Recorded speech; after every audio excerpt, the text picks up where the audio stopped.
le petit bois.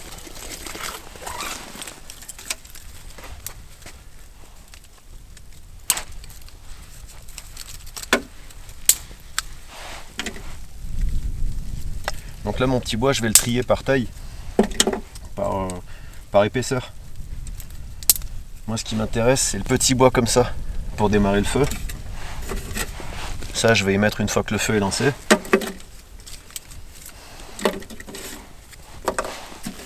Donc il me faut du fin, il me faut du petit. Et c'est parfait, puisqu'hier soir j'ai fait une petite réserve.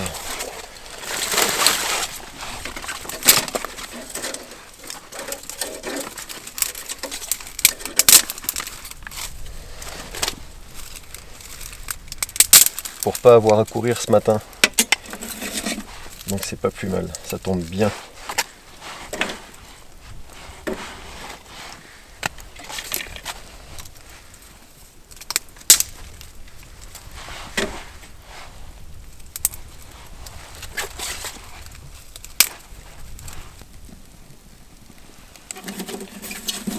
Et maintenant, le petit bois de résineux.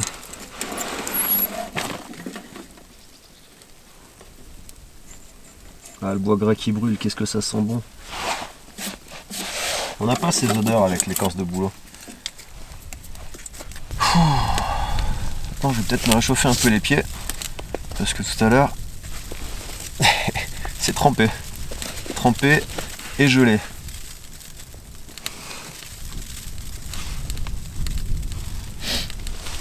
On va faire chauffer un peu d'eau, tiens.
Bien, je vais rester ici tant que l'eau chauffe. Ensuite, je vais la faire bouillir. Alors la règle pour rendre potable de l'eau qu'on a ramassée, quand elle est limpide, c'est 1 minute d'ébullition à grosse bulle, minute à laquelle on rajoute 1 minute tous les 1000 mètres d'altitude, puisque l'eau ne bout pas à la même température selon l'altitude où on se trouve. Donc là je vais la faire bouillir, je suis à moins de 1000 mètres ici, donc 2 minutes d'ébullition à grosse bulle, ça suffira.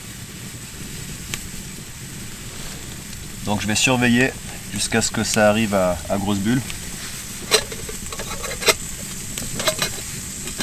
Une fois qu'elle aura bouilli, j'irai prospecter pour trouver un rondin, une grosse bûche, puisque j'aimerais me fabriquer un établi avec 3 pieds.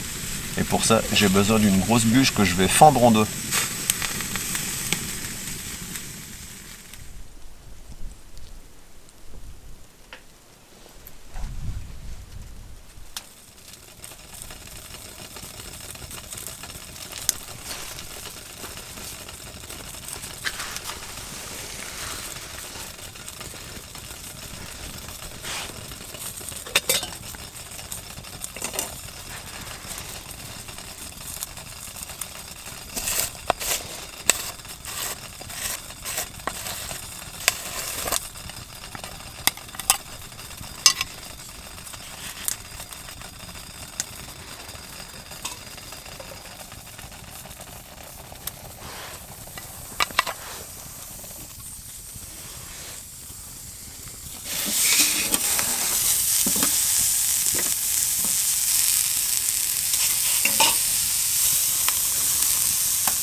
Bon, je vais faire un coin en bois parce que l'idée c'est de fendre ça en deux. Et avec ma petite hache, je pense que c'est faisable, mais ça va me demander un peu de temps. Le coin devrait m'y aider.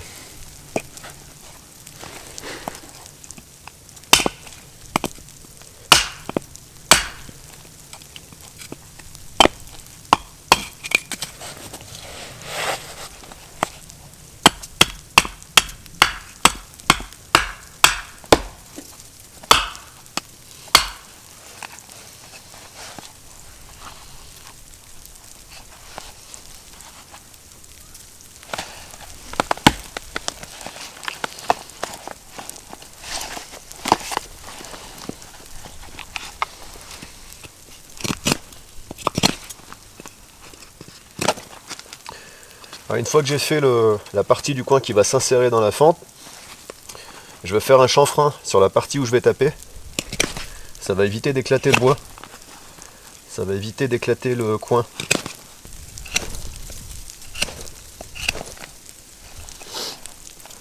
Bon, c'est pas trop mal. Voilà, la vocation du chanfrein, c'est d'offrir une surface suffisamment bombée, suffisamment arrondie, pour pouvoir taper dessus et répartir l'impact. Parce que si je tape toujours au même endroit sur une surface plate, alors je risque d'éclater la surface et donc de fendre mon coin. L'idée c'est quand même de le faire durer suffisamment longtemps. Je vais fabriquer une masse. Comme ça, je vais pouvoir débiter mon tronc. Alors pour faire une masse, on va avoir besoin d'un manche. Ça devrait faire l'affaire. Et d'une section de bois, une bûche, que je vais venir percer et dans laquelle je vais venir insérer le manche de la masse.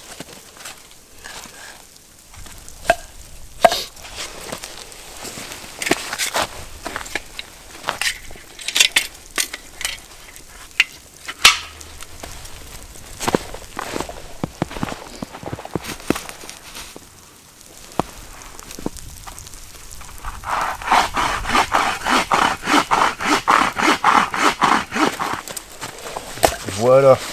Alors l'idée, ça va être de percer ça avec ma tarière, ma chère petite tarière chérie. Superbe tarière, qui plus est héritage familial. Pour l'utiliser correctement, il va me falloir un manche. Et pour ça, j'ai pas mal de petites branches de sapin sur le sapin qui est mort couché par terre là.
That's what I'm talking about.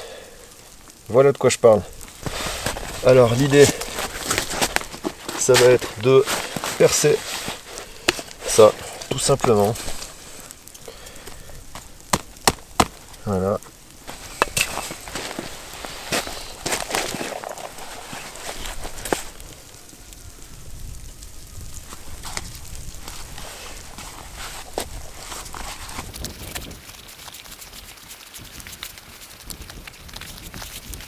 Ah, on dirait que je vais faire une chandelle suédoise à la tarière, mais c'est pas pour aujourd'hui, non.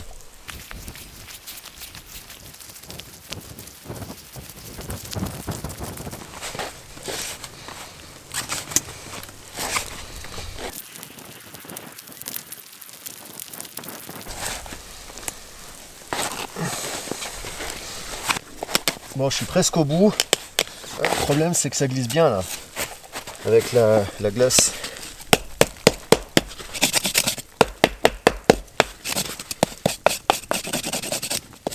Du coup, j'avance pas très vite.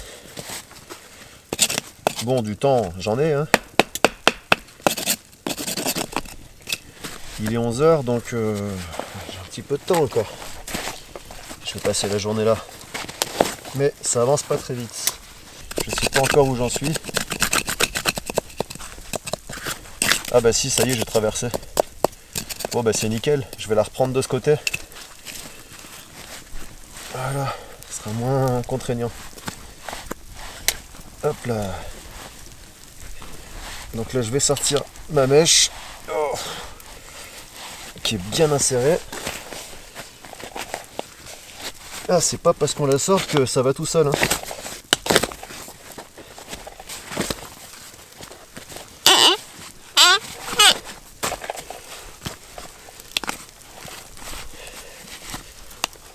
Hop là. Ok. Maintenant, petit trou de l'autre côté.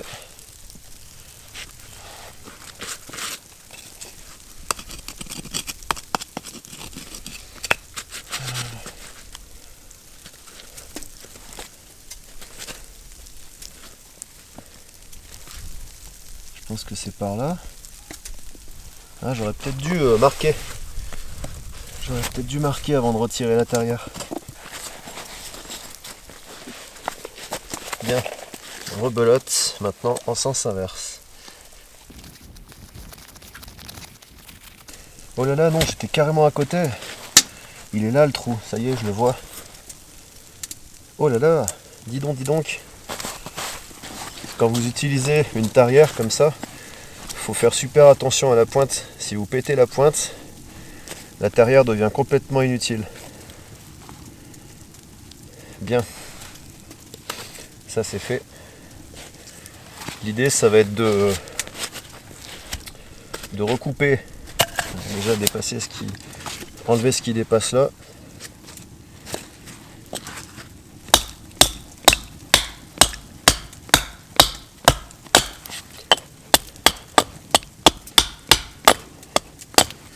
Voilà.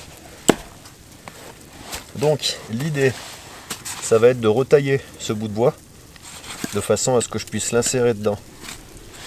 Et il faut qu'il traverse. Donc on va dire jusqu'ici.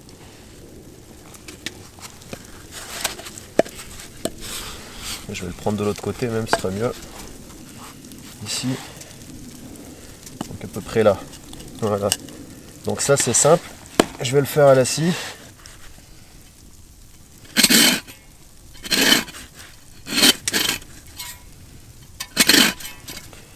Voilà, c'est pas mal ça. Ça c'est pas mal. Maintenant je vais dégrossir. Je vais se servir de la tête de la masse comme d'un plan à travailler.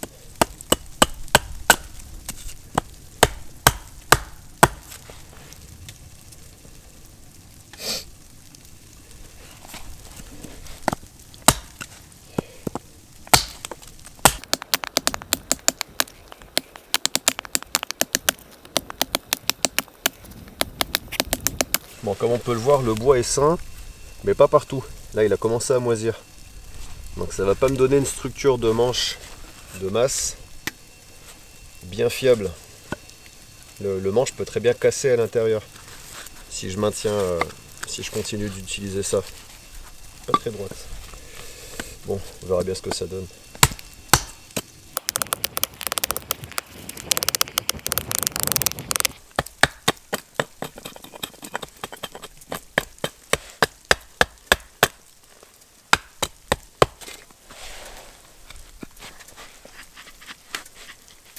Bon, on y est presque. On est presque. Il va me falloir que j'affine encore un petit peu et ce sera bon.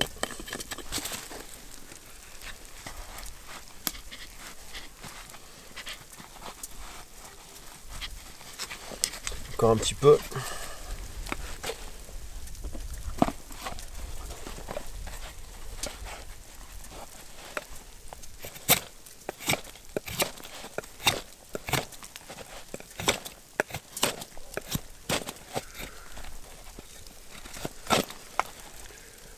Un peu plus bas vers le lac, il y a des gamins qui sont venus faire de la luge. Ça crie, ça rigole depuis tout à l'heure, c'est super agréable. Ça met de la vie. Les gamins, ça met de la vie.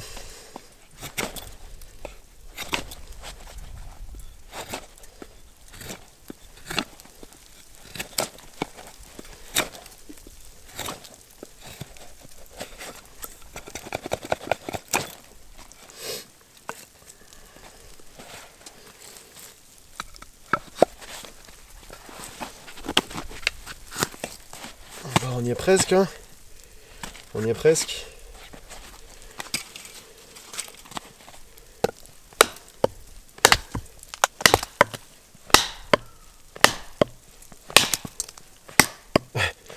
Ça se voit que j'ai pas chanfreiné.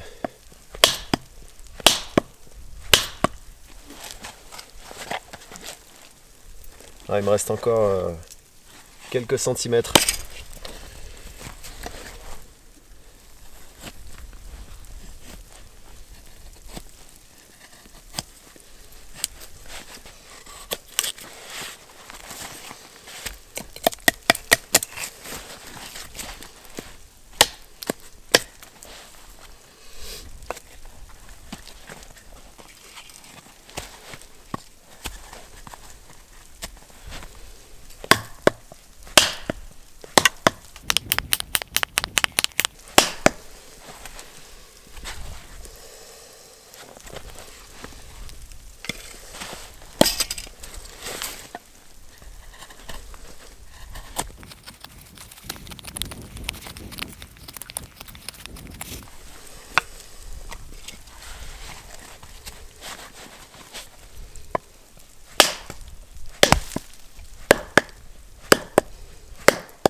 Oh, c'est ce qui s'appelle pas de bol. Ouais. La matière pour le manche était pas... Je pense que j'ai pas choisi la bonne essence. Ah, sinon j'avais la bonne technique. Il me restait quelques centimètres pour arriver au bout. Mais non. Donc là j'ai deux options. Soit je recommence à percer, soit je tente le coup de fendre la bûche uniquement avec la hachette. Sachant que c'est pas franchement un outil à fendre des grosses sections comme ça, mais allez, ça vaut le coup d'essayer. Elle, je la garde pour brûler. Et d'ailleurs, je vais même m'en servir pour relancer le poêle, parce qu'il commence à perdre un petit peu de... Bientôt plus de gros bois, quoi.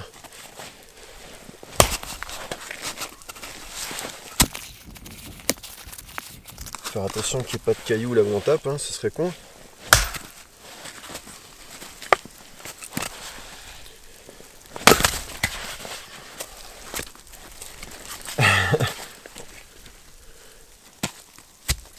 Et ben ouais, les aléas, c'est des choses qui arrivent, c'est pas dramatique.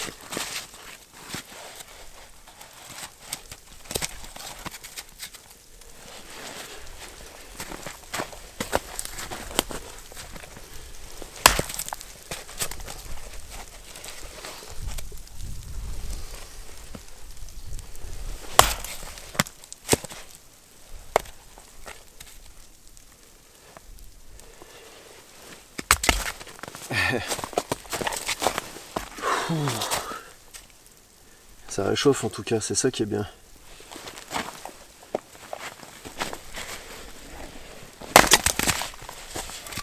Hein, je vais peut-être pouvoir récupérer le bout de manche. Non, non, là il est bien encastré.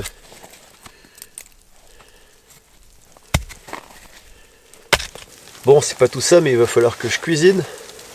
J'ai quand même une tartiflette à préparer. Bon, alors en soi, c'est pas long à faire, hein. Tu cuis les légumes.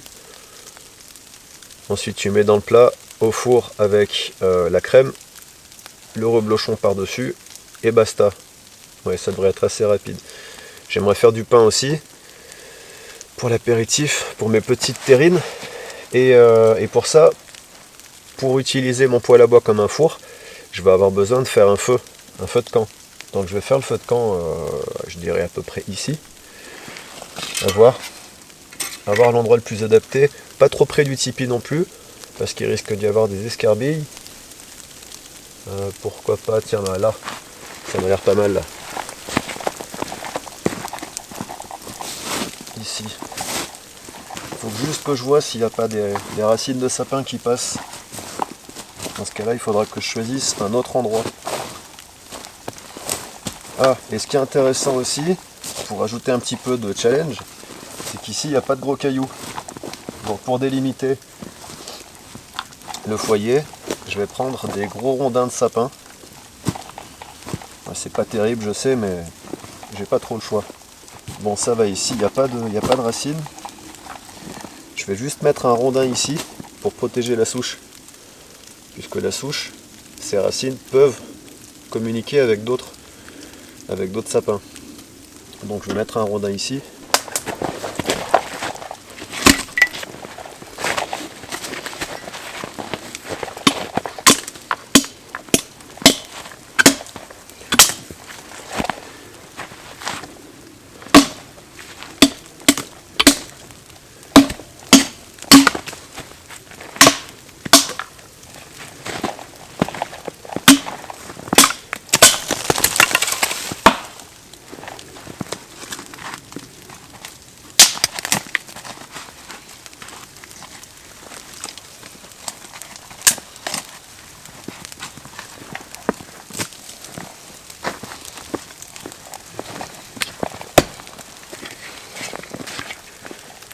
Voilà, ça je vais le débiter un peu pour me réchauffer.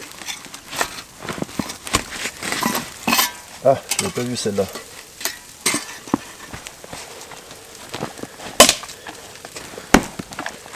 Je vais scier ce tronc là en deux et ça me fera la délimitation de mon... non, en trois même. Comme ça je pourrais délimiter mon foyer.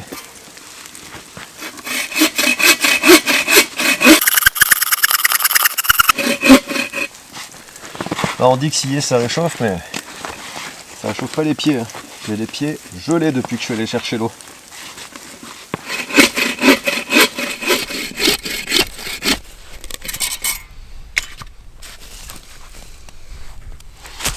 On va mettre un ici. Ouais, pas mal ça.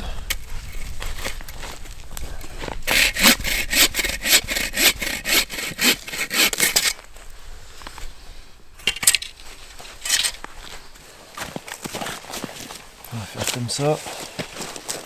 Ça, ce sera l'isolant pour démarrer le feu. Parce que tu peux pas démarrer un feu directement au sol. Enfin, tu peux dans l'absolu. Mais il va te falloir un bon allume-feu. Moi, mes allume-feu, c'est bois gras, écorce de bouleau. Enfin, je peux aussi faire quelques feather sticks, mais normalement, avec ce que j'ai, ça doit suffire. Enfin, un petit peu en pente là. Là, c'est un petit peu en pente. Ouais, ça devrait aller.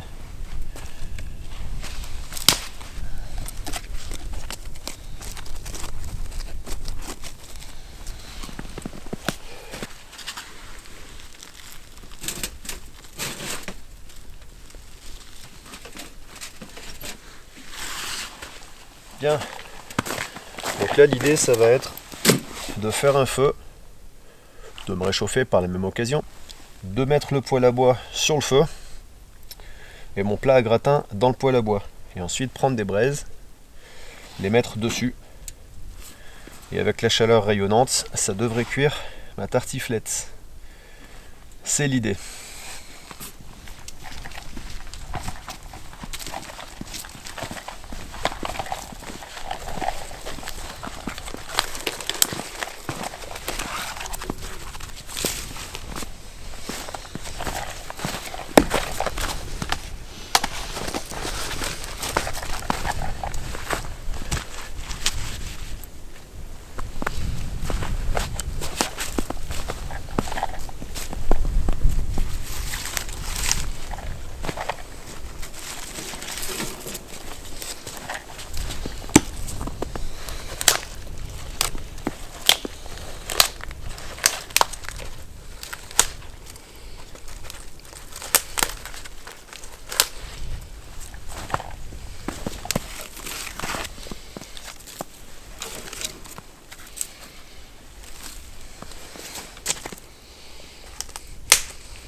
J'ai pris une grosse quantité de petits bois d'allumage, les branchettes très fines des sapins, et j'en ai encore pas mal là.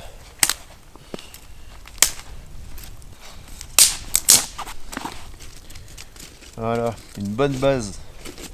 Bon, pas hyper sèche, parce qu'elle est déjà recouverte de neige, il y a un petit grésil constant là, mais une bonne base qui va isoler le foyer de l'humidité du sol.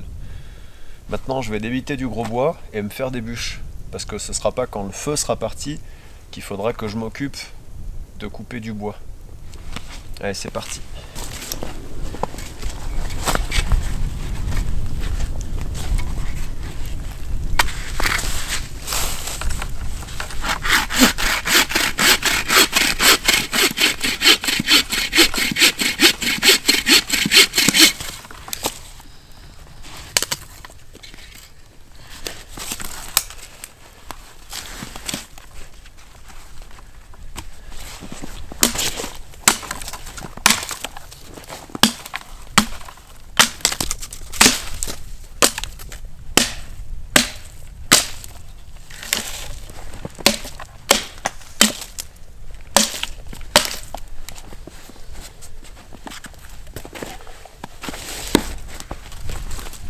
Toute cette matière première, on va pas la gaspiller, ce serait du gâchis.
Petite plateforme pour démarrer le feu. Il faut qu'elle soit stable, cette plateforme. C'est indispensable.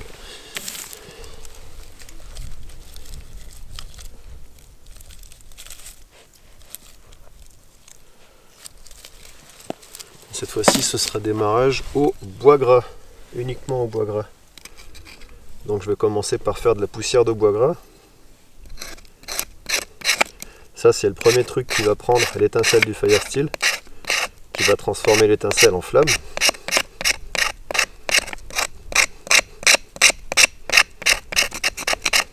Ah, j'ai déjà l'odeur de la résine qui remonte, c'est un régal. Qu'est-ce que j'aime cette odeur. Et puis par-dessus, je vais mettre des très fines allumettes de bois gras, des copeaux. Il commence bien celui-là. Des copeaux relativement épais qui vont entretenir la flamme. Voilà.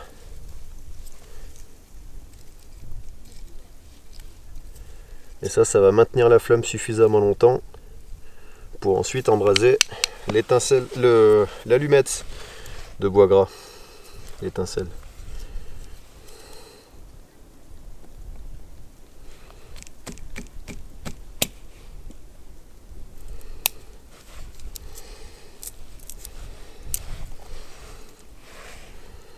Je vais même faire 2 allumettes pour multiplier les chances de succès.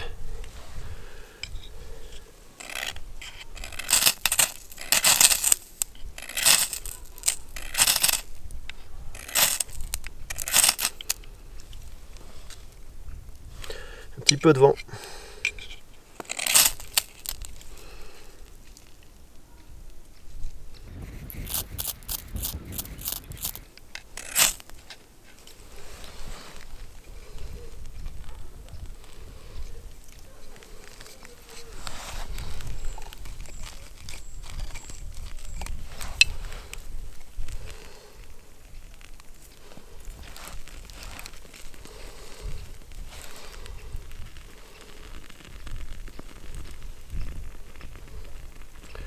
Ensuite mes allumettes de bois gras. Alors, il y en a une qui a pris mais l'autre est un peu plus timide. Voilà. Alors mes allumettes, je vais les placer de bas en haut, la flamme vers le bas, pour qu'elle remonte le long du bois combustible. J'en ai une qui s'est éteinte. Voilà. Alors l'idée c'est que la flamme remonte le long du bois. Et là, avec le bois gras, j'ai suffisamment de temps, en théorie, hein. Faut pas que je prenne trop mon temps non plus, pour mettre le petit bois par-dessus. Je vais faire 2 fagots.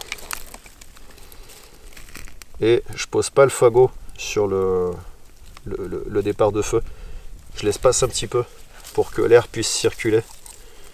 Ensuite, le deuxième fagot, je le croise. Je le pose par-dessus en croisant.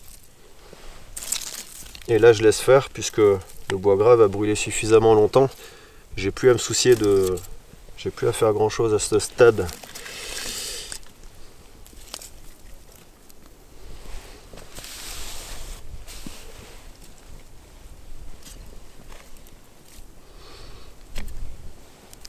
Je surveille un petit peu les opérations quand même.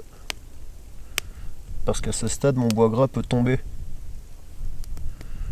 À mesure qu'il se consume, il peut tomber sur la base humide. Donc, il faut que je le surveille. Un morceau de bois gras qui s'est éteint. Mais j'en ai un qui est encore vaillant. Celui qui s'est éteint, je le mets par-dessus. Je le place entre 2 branches pour le coincer. Il devrait m'apporter encore un peu plus de source de chaleur. Bon, là on voit quelques flammes et on pourrait se dire c'est bon, le feu est parti. Et en fait non, c'est une illusion. Là c'est juste le bois gras qui se consume. Le feu n'est pas encore parti, mais les petites branchettes sont en train de sécher et de s'embraser. Donc le feu part tranquillement, il démarre tranquillement. Avec un départ de feu, il n'y a rien qui est jamais gagné d'avance, surtout en conditions difficiles, comme aujourd'hui. Et encore, j'ai de la chance de ne pas me payer une tempête de neige comme hier. Ça aurait été encore plus compliqué de démarrer le feu hier. Bien, là, on a le deuxième morceau de bois gras qui a pris, mais c'est pas encore gagné. Mais on peut déjà profiter d'un petit peu de chaleur hein, pour se faire du bien aux mains et au visage. Ça, on a le droit. En attendant, je retire un peu le bois que j'ai mis parce qu'il est en train de se casser la gueule d'un côté. C'est pas dramatique, mais je veux pas mettre trop de poids d'un côté, puisqu'il y a encore tout ce côté-là qui n'a pas été brûlé. Bon, ça viendra, hein, je m'inquiète pas. Et si je mets trop de poids, donc je peux me servir du cadre autour pour pas mettre trop de poids sur le foyer. Ça marche bien aussi.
bois. Petit bout de brochette. Il n'y a qu'à demander. Il n'y a qu'à se servir.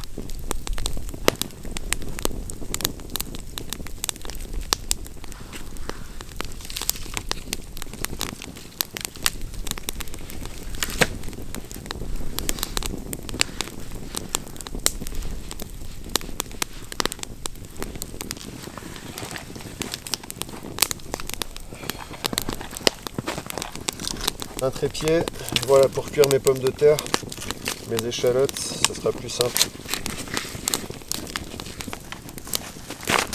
Ok, donc là je vais faire un nœud de plein point, d'accord?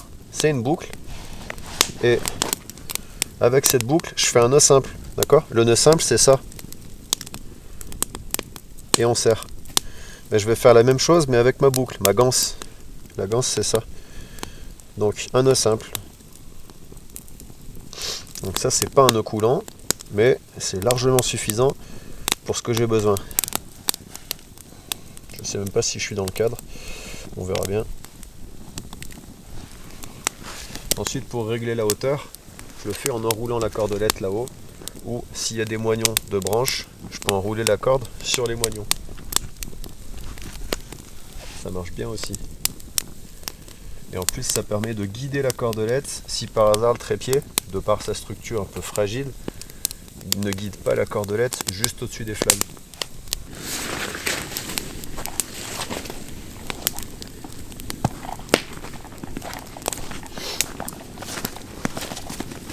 Voilà, ensuite, avec ma cordelette, je vais venir passer la ganse, la boucle, dans l'anse de ma popote. Je vais venir passer un bout de bois dans la ganse, et comme ça je peux mettre ma popote au-dessus du feu.